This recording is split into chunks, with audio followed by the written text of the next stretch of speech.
आज की ये कहानी केरल के मुन्नार शहर की है। केरल का मुन्नार एक ऐसा जगह है जो कि काफ़ी ज़्यादा देखने में खूबसूरत है, लेकिन यहाँ पे 2024 के साल में एक गुमनाम पोस्ट किया जाता है। ये चिट्ठी मुन्नार के ही पुलिस थाने पे भेजी जाती है। जब मुन्नार के पुलिस थाने पे पुलिस कांस्टेबल को ये लेटर मिलता है, तब लेटर पढ़ने के बाद इसमें जो लाइन लिखी होती है, इसे पढ़ के पुलिस चौकी के वो सारे ही कांस्टेबल भी चौंक जाते हैं। दरअसल लेटर में लिखी गई बात ही कुछ ऐसी थी। लेटर में लिखा गया था कि एक लता नाम की महिला जिसका मर्डर कर दिया गया है, और वो भी 15 साल पहले, और अब तक उसके कातिल पकड़े नहीं गए हैं। इस कत्ल के मामले में 4 आरोपी हैं, 4 दोषी हैं जिन्होंने मिलकर कत्ल को अंजाम दिया है, और पुलिस उन्हें पकड़ने की कोशिश करे। जब पहली बार ये लेटर पुलिस को मिलता है, तब पुलिस चौंक जाती है और वो अपनी एक टीम के साथ इस लता नाम की औरत को ढूंढने की कोशिश करती है। ये जो गुमनाम लेटर था, ये जिस एरिया से पोस्ट किया गया था, पुलिस ने पहली बार इसी एरिया में जाकर के लता नाम की लड़की को या फिर महिला को ढूंढने की कोशिश की। पुलिस को अब तक ये नहीं पता था कि ये लेटर सच भी है या नहीं, या फिर कोई उनके साथ ऐसे ही प्रैंक तो नहीं कर रहा है। ये लेटर सच में किसी महिला के मर्डर की मिस्ट्री खोलने वाला था, या फिर ये लेटर यूं ही भेज दिया गया था पुलिस थाने। पुलिस के दिमाग में बहुत सारी बातें चल रही थी। जब पुलिस ने अपनी टीम के साथ इस लता नाम की महिला को ढूंढने की कोशिश की, तब लता नाम की महिला तो नहीं मिल पाई उस क्षेत्र में जहां से ये चिट्ठी आई थी। चिट्ठी में भेजने वाले का नाम और पता नहीं था, जिस वजह से पुलिस इन्वेस्टिगेशन आगे नहीं बढ़ पाया। फिर भी जिस पुलिस कांस्टेबल के पास ये लेटर गया था, उसने सोचा कि इस लेटर को एसपी साहब के पास भेज देना चाहिए। अब ये लेटर को एसपी साहब के पास भेजा जाता है। जो मुन्नार के एसपी होते हैं, इस लेटर को बार बार पढ़ते हैं। बार बार पढ़ने के बाद ये उनके मन में एक शक रहता है कि ये लेटर लिखा तो किसी मकसद से ही गया है, यानी ये महिला के साथ कुछ ना कुछ तो जरूर हुआ है। अब इस शक के बिना पे जो एसपी साहब होते हैं, वो फिर से एक टीम गठित करते हैं, और इस टीम को फिर से उसी एरिया और उस एरिया के आसपास जहां से ये लेटर आया था, वहां पे लता नाम की इस महिला को खोजने की कोशिश करते हैं।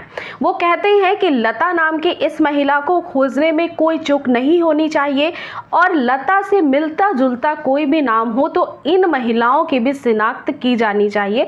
इनमें से कोई भी गुमशुदा हो या फिर कोई ऐसा संदेहास्पद मिले मामला, तो उसे जरूर संज्ञान में लेना चाहिए। इस बिहाफ पे वो जो पुलिस की पूरी टीम थी, वो सारे ही एरिया जो आसपास के थे जहां से ये लेटर आया था, वहां पे छानबीन करने पहुंच जाते हैं। लता नाम के महिला की लिस्ट निकाली जाती है। साथ ही मुन्नार के पुलिस थाने पे कोई लता नाम के महिला की गुमशुदगी की रिपोर्ट है या नहीं, वो भी चेक किया जाता है। लता नाम की काफ़ी सारी महिलाएं मिलती जुलती नाम की मिलती हैं, काफ़ी सारी इसी एरिया के आसपास, लेकिन वो सारी ही महिला पुलिस के सामने खड़ी होती हैं और लाइव होती हैं।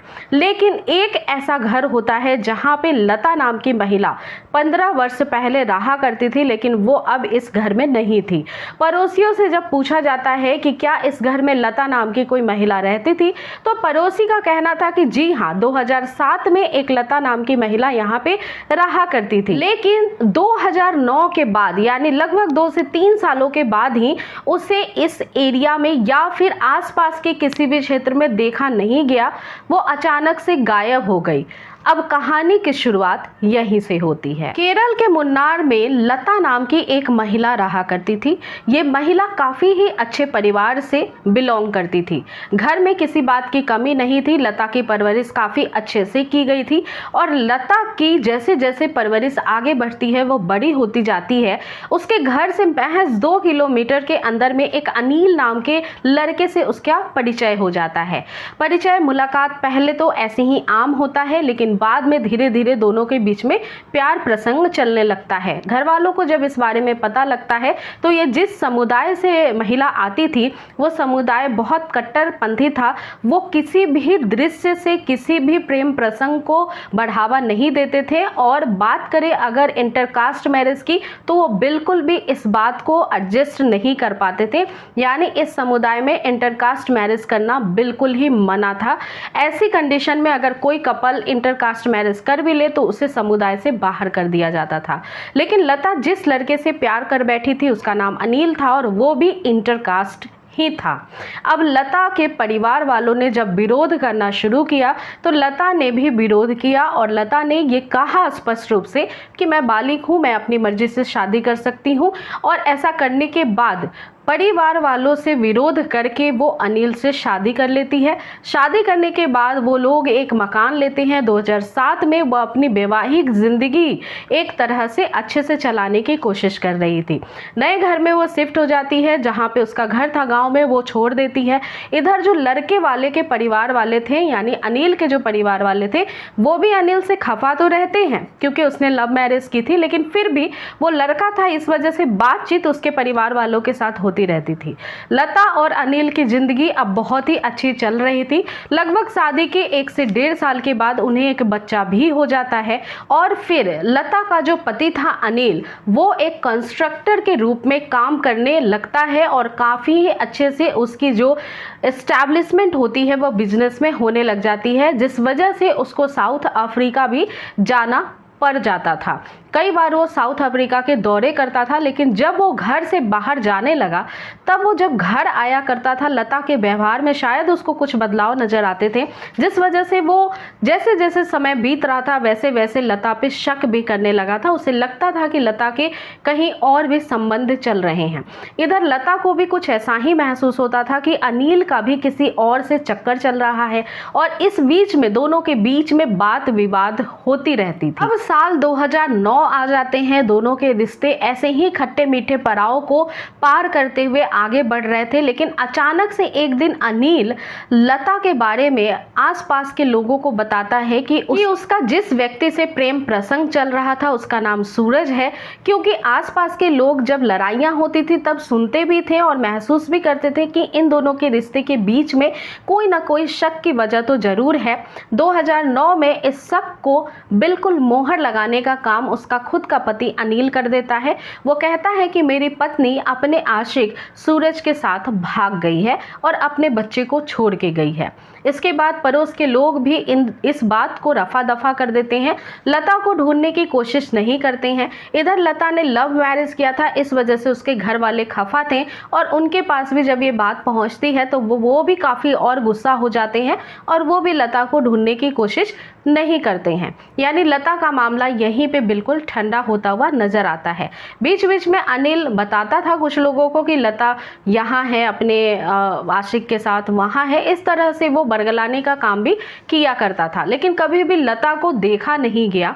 धीरे धीरे समय बीतता चला गया, 15 साल बीत गए और लता का कहीं पे भी कोई अता पता नहीं था। इन 15 सालों के बीच में उसका बच्चा भी बड़ा हो गया, उसके पति ने दूसरी शादी भी कर ली और अब वो साउथ अफ्रीका से अपने बिजनेस को और बढ़ाता हुआ इजराइल पहुंच गया था, और वो इजराइल में जाकर के ही अपने बिजनेस को सेटल कर चुका था। बीच बीच में वो मुनार भी आता रहता था। पुलिस को जब लता की इतनी कहानी पता लग जाती है तो अब पुलिस बयान के आधार पे लता के परिजनों से भी बात करने की कोशिश करती है। अब इस घर पे जहाँ पे लता 2007 में रहती थी उस घर पे कोई भी नहीं मिलता है, उसका पति अनिल भी नहीं मिलता है क्योंकि वो अब इजराइल में रहने लगा था। इधर अब जो उसका लता का घर था अपना, जहाँ पे उसके माँ बाप रहा करते थे, पुलिस की टीम वहाँ भी ढूंढने जाती है। कुछ और मालूम पता लग जाए इस वजह से कुछ पूछताछ करने की कोशिश घर वालों से भी करती है। तब घर पहुंचने के बाद पता लगता है कि माता पिता का तो देहांत हो गया है, लेकिन लता का एक भाई है जो कि काफ़ी नाराज़ था लता से, और वो भी ठीक तरह से पुलिस को जवाब नहीं दे रहा था। लिहाजा लता के बारे में कोई भी पता नहीं लग रहा था और पुलिस की शक की सुई और भी बढ़ती चली जा रही थी। इधर लता के साथ क्या हुआ, पिछले 15 सालों में वो क्यों गायब हो गई, इस बारे में भी भी पुलिस को कुछ भी जानकारी नहीं मिल रही थी। लेकिन अचानक एक दिन पुलिस को ये जानकारी मिलती है एक पुलिस कांस्टेबल के द्वारा ही, क्योंकि ये पुलिस कांस्टेबल उसी थाने पे मुन्नार पुलिस स्टेशन पे ही काम किया करता था और उसे पता था कि एक ऐसी महिला की तलाश की जा रही है जिसका पता 15 साल पहले से नहीं लग पा रहा है और जिसकी कत्ल की एक चिट्ठी भी पुलिस थाने आई हुई है। वो कांस्टेबल जिस पुलिस की टीम को ये पूरा मामला सुलझाना था, उस पुलिस टीम के मुखिया के पास ये कांस्टेबल पहुंचता है और ये कहता है कि पहले तो मुझे काफ़ी ज़्यादा शर्म आ रही थी ये बात आपको बताने में, लेकिन मैं कभी कभी ड्रिंक भी कर लेता हूँ। मैं शराब पीने के लिए एक ठेके पे जाता हूँ और उस ठेके पे लगभग कुछ दिन पहले 3 से 4 लोग बैठकर शराब पी रहे थे। शराबी पीते पीते उनमें से एक काफ़ी ज़्यादा पी लेता है और मैं पास की ही एक कुर्सी पे बैठा था, इस वजह से मैं उनकी बातें सुन पा रहा था। उसमें से एक शराबी जो था वो अपनी बीवी से काफ़ी ज़्यादा नाराज़ था, क्योंकि उसकी बीवी से उसकी कोई लड़ाई हो गई थी बात पे और उसकी बीवी मायके चली गई थी उसे छोड़कर। वो शराबी कहता है कि जो हमने 2007 में कत्ल किया था लता का, ऐसा ही कुछ हश्र अब मुझे मेरी बीवी का भी करना पड़ेगा, क्योंकि वो मेरी बात मान नहीं रही है।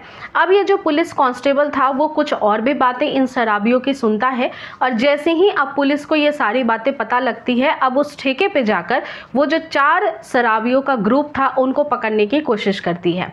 इनमें से जो 3 अपराधी होते हैं, जो 3 शक के बिना पे आरोपी होते हैं, उन्हें थाने लाया जाता है। बारी बारी से पूछताछ की जाती है। पूछताछ के दौरान ये तीनों ही पुलिस को पूरा ही बरगलाने की कोशिश करते हैं, बातों को बताते नहीं हैं।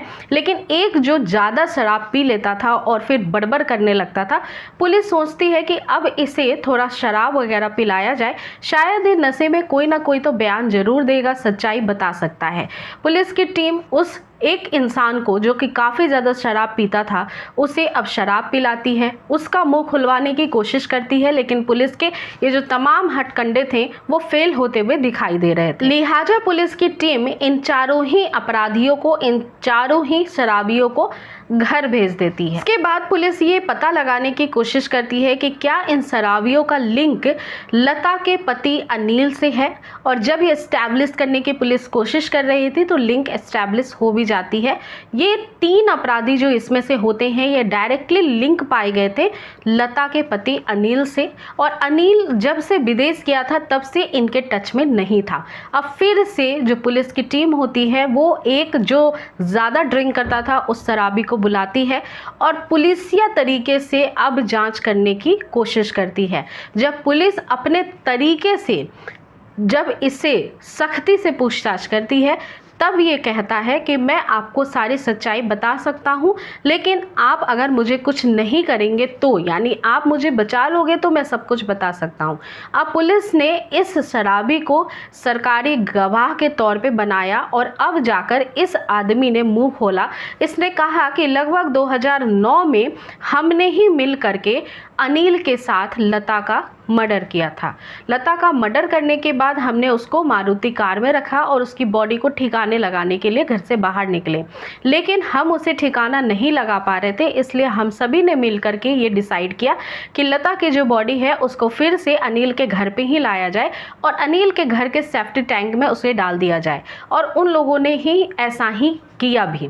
उन लोगों ने सेफ्टी टैंक में लता को डाल दिया और उसके बाद सेफ्टी टैंक को बंद कर दिया। जब ये बात पुलिस के सामने आती है तो पुलिस की टीम अब अनिल के घर पे पहुंचती है। उस सेफ्टी टैंक को खुलवाया जाता है। जब वो सेफ्टी टैंक खुलता है तो उसमें ह्यूमन हेयर दिखाई देते हैं। लंबे लंबे औरत के बाल पहले ही नज़र में दिखाई दे जाते हैं। उन बालों को निकाला जाता है, एविडेंस कलेक्ट किए जाते हैं, एक लॉकेट मिलता है और साथ ही साथ ह्यूमन बोन के कुछ पार्टिकल्स मिलते हैं। इन्हें फोरेंसिक लैब में भेजा जाता है लता की जो आइडेंटिफिकेशन थी उसके भाई के डीएनए से कराने के लिए। इसके बाद जो उसका पति, जो मेन गुनाहगार था, जो कि अब इंडिया में नहीं रह रहा था, इजराइल चला गया था, उसको भी इंडिया लाने के लिए कोशिश की जाती है।